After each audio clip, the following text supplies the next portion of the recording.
কয়েকজন প্রতিবেশীর সঙ্গে দীর্ঘদিন ধরে জমি নিয়ে বিরোধ চলে আসছিল শিল্পী খাতুন ইনসাফ আলী দম্পতির, যা নিয়ে আদালতে মামলাও চলছিল। গেল বুধবার মামলার দিন ধার্য ছিল। সেদিন শিল্পীর স্বামী ইনসাফ আলী আদালতে যান হাজিরা দিতে, আর ঠিক সেই সময় জোরপূর্বক জমি দখলে নেওয়ার চেষ্টা করে বিরোধীরা।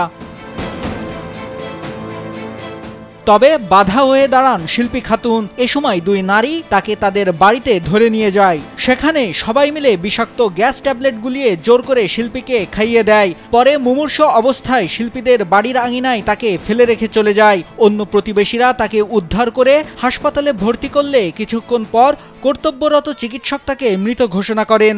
এভাবেই মায়ের মৃত্যুর কথা জানাচ্ছিলেন মেয়ে ও তার স্বজনরা। স্যান্ডেলিনা সো, রূপচর্চায় আভিজাত্য। তারপরে আমার মা ট্রেন থেকে টেনে নিয়ে যা ঘরের ভিতর যা গ্যাস ট্যাবলেট খাইছে পরে ওরা দেখছে যে কেরে তাহলে মাইরে টেরে খাওয়া টাওয়া ওখানে লিয়ে গেছে, ওখানে লিয়ে যা বমি হয়েছে, অসুস্থ হয়েছে। পরে 4-5 জন গড়া দিছে, ধরে লিয়ে যা ওখানে মারপিট করে ধরেন গ্যাস ট্যাবলেট খাওয়া আমাদের বাড়িতে একটা মানুষও ছিল না। আমার ওই চাচা ওই কোর্টের একটা তারিখে গেছিল, তার একটা ছেলের জমিতে কীটনাশক দেওয়ার জন্য গেছিল। এই সুযোগে ওই বাড়ি থেকে আমার চাচিকে জোরপূর্বক 2-3 জন নিয়ে টেনে হেসড়ে বাড়িতে মায়ের দিয়ে, এমনকি গ্যাস ট্যাবলেট খেয়ে একবার পূর্ব পরিকল্পিত। স্যার, চাঞ্চল্যকর এই ঘটনা ঘটে সিরাজগঞ্জের উল্লাপাড়ার উধুনিয়া ইউনিয়নের বাগমারা গ্রামে।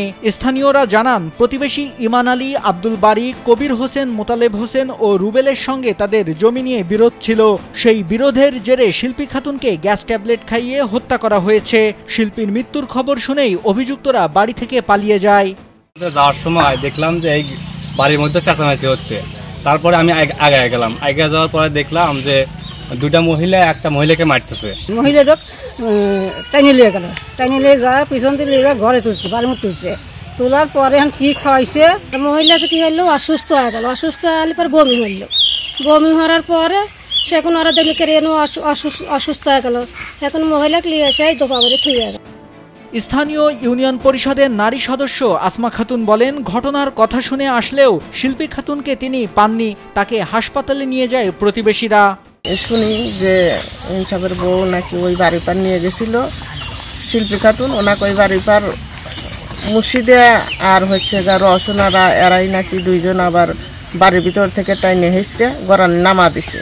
উল্লাপাড়া থানার ভারপ্রাপ্ত কর্মকর্তা রাকিবুল ইসলাম বলেন, মারা গেছেন সদর হাসপাতালে, যা সদর থানার আন্ডারে পড়ে।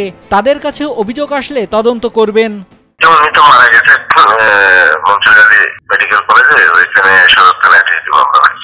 এদিকে সিরাজগঞ্জ সদর থানার ভারপ্রাপ্ত কর্মকর্তা হুমায়ুন কবির বলেন, তিনি ব্যাপারটা শুনেছেন, তবে ঘটনাটি উল্লাপাড়ার। মামলা হলে সেখানেই হবে।